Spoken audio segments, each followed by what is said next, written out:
Good morning once again, and welcome to the Twitter Jabs, where we'll be taking a deep dive this morning. I am your host, Sandra Kopp, and the deep dive is about a very hot topic this morning. It is the proposal of MPs to elect our president, and not the citizens, but the MPs. Yes, in studio, I have with me the president of the Transformer Cadre Association of Uganda, Mr. Felix Adupa Ongwech. Good morning, sir. Good morning. It's a pleasure to have you. Thank you for coming on such short notice. I'm humble. Well, let's dive right into it, shall we? Why now? Why head towards a parliamentary system of government when we have been using the presidential one? And I do understand the reasons. I mean, it's less expensive, yes, and they're saying rigging is, well, rigging might, as they say, rigging, yeah? But why head there? Why head there? Aren't there any other underlying issues? Because in this form of government that we want to go into, it takes the majority of the party vote, where NRM already has 336 votes out of the 529 in parliament. So why head there? Thank you very much. First of all, it's my first time to be here. You're most welcome. And I'm happy that we are here discussing this serious matter. Yes. The problem you journalists sometimes makes is not looking at the substance of the matter. Okay. The proposed amendment is not touching only the president. No, it's not. But what I have realized is that it has the only issue that people have been, meandering on is members of parliament to elect president. Yes. One thing that Ugandans should understand is that after every election, we have violence. After every election, we have violence? There is violence. Whenever there is election, you cannot stop chaos. Why is that so? Presidential election has always been chaotic. Our brothers from the other side of opposition, sometimes they create situation. And when they create situation, they get sympathy.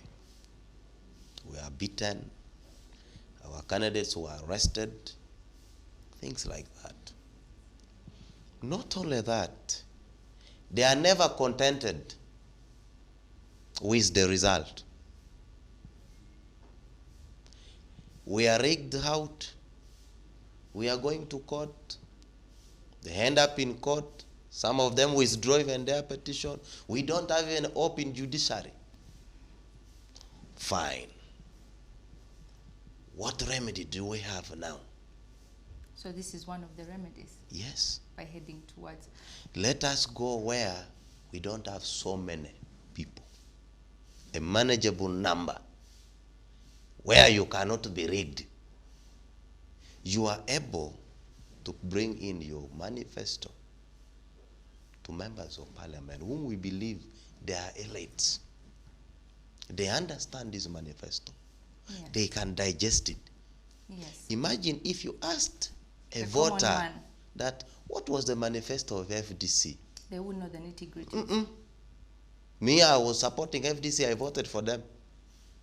What is the manifesto of NUP? Museveni again. But let's look at it this way, sir. Fine, I understand where you're coming from. Yes, I do.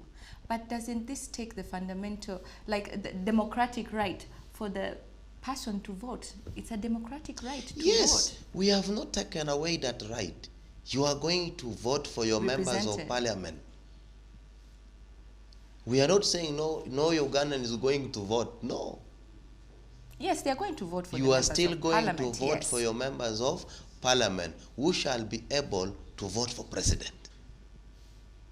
But then aren't we going to spend more money if we head on to a bicameral form of legislature, because then you have the lower house and then you go to the upper house, you elect the Senate, and also who goes into the Senate. In the proposed amendment, we are not even looking at only a president.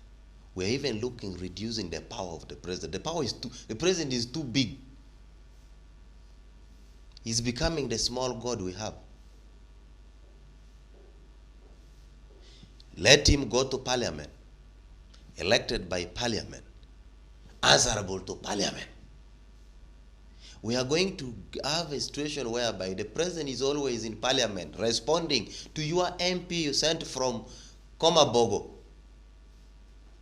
or from Mubende, is able to rise on the floor of parliament and ask the government position when the president is there.